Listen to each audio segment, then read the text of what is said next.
Alright, ebuson mo bibia kwa banfambra 2K ni sem blossom o YouTube so say ebuson for yaba as usual ensem ahodo a ekoso e wo Ghana ase ne de beso mahefo ene atiefo nya na ebuson no kase ni info bi aba betodwa ensem bi aba betodwa se de ECG no ensem bi aba betodwa bi anso ya fa to yon se se de aba beso mo bibiara o hwesa channel e no follow ye na update bi ebe bi anso ne bebo modern se ne sabe kana ebuson mempese me kase tenten kra no ensem we anaba betodwa enko gimu nchiremu fambre ba betena se ne di ho enko mo city meeting ere gentle.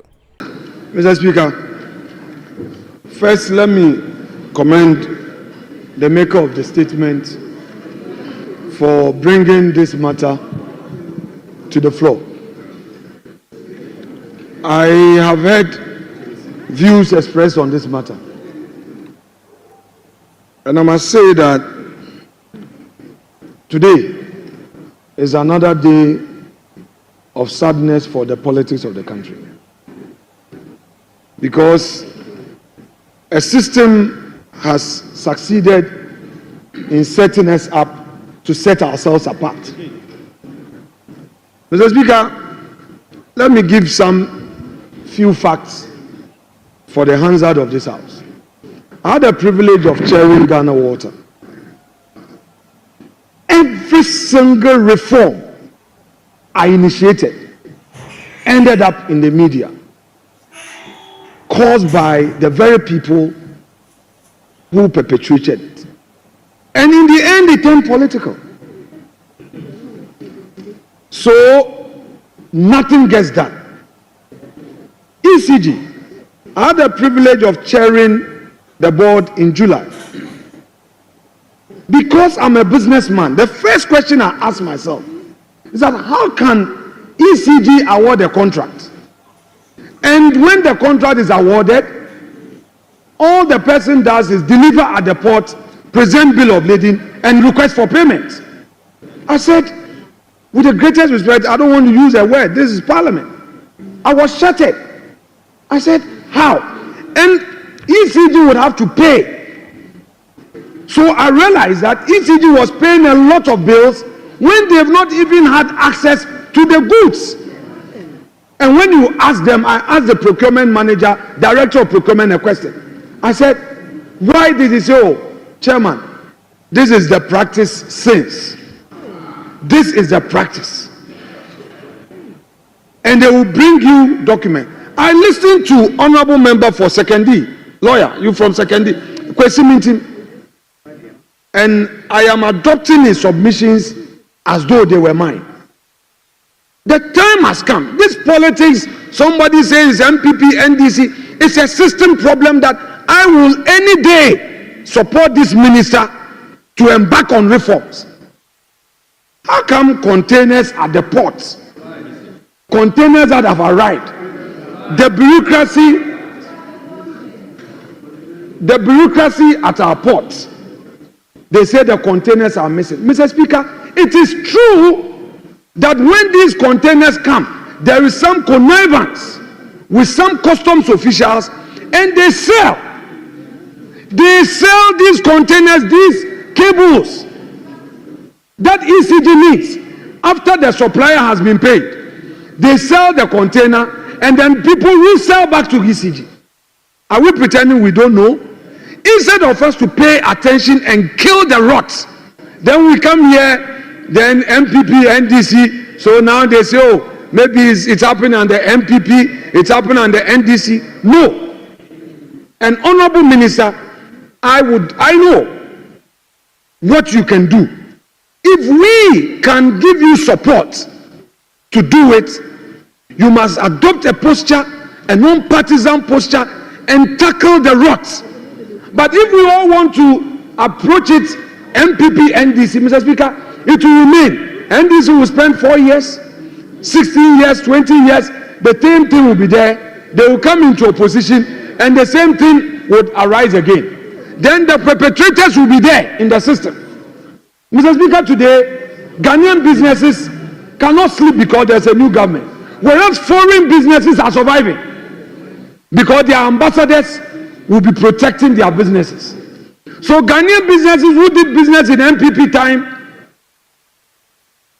are at risk, whereas foreign companies are surviving because we are quick to say this business is a pro-MPP, so it should die. What are we doing to ourselves? What are we doing to ourselves? Mr. Speaker, I know the minister will come and say, oh, ECG has a huge bill. There is debt. Now who calls them? Us, as a political class. When there are issues, we don't identify the issue and say, this one is a national issue. Let's kill it. We want to play partisan football with it. It comes back to haunt us. How many people pay bills in Ghana? ECG. All the power that we produce.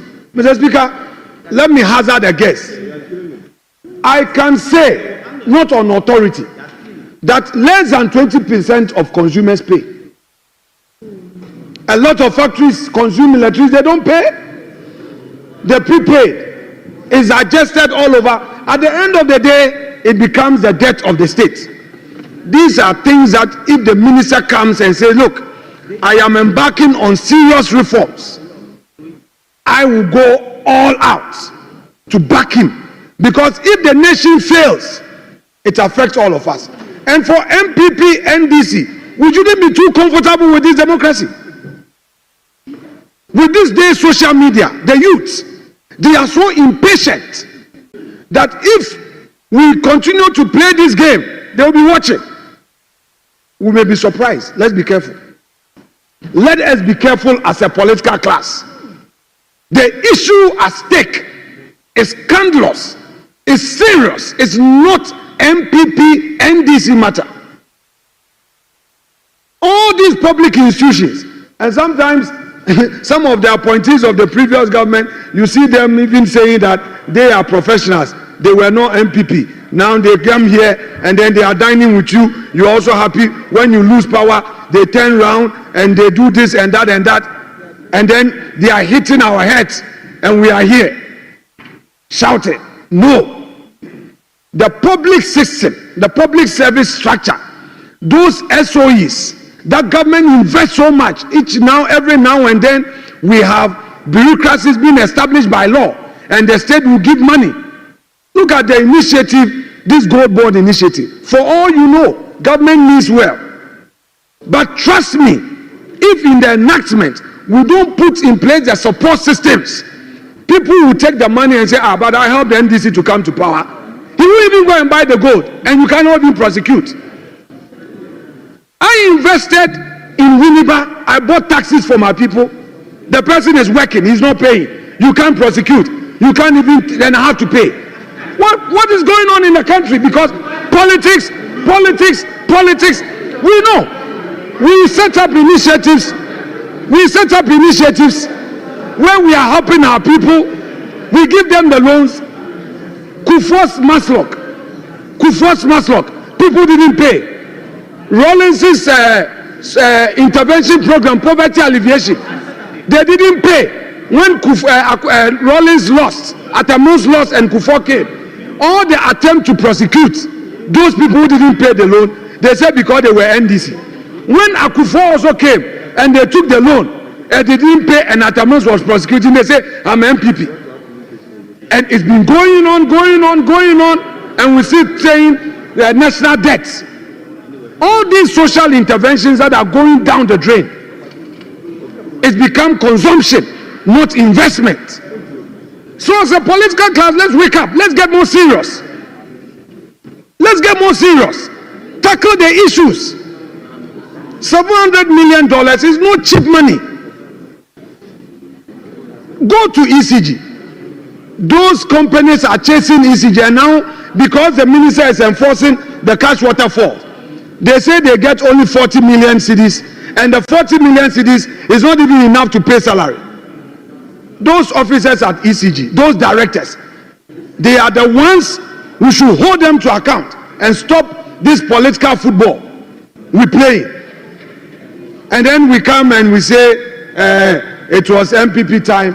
Honorable member who brought the statement up, with the greatest respect to you, I do not think an answer will be in a parliamentary inquiry.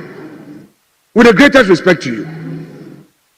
And honorable minister, I do not think an answer to the problem is a political inquiry.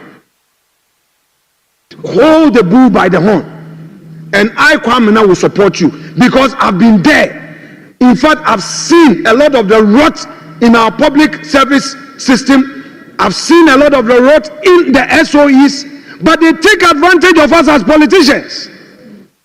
They mess up and they know that, oh, the politicians will make noise. Then they are still chopping and milking the states. You and I know. You and I know. The managing director of ECG, the director of procurement, must be seen to be telling us why, as a director of procurement, he will issue a contract, and then the contract is that deliver at the port, bring bill of lading, and ask for payment without even having access to it. And then a minister is to take a blame. A minister must not take a blame on this matter.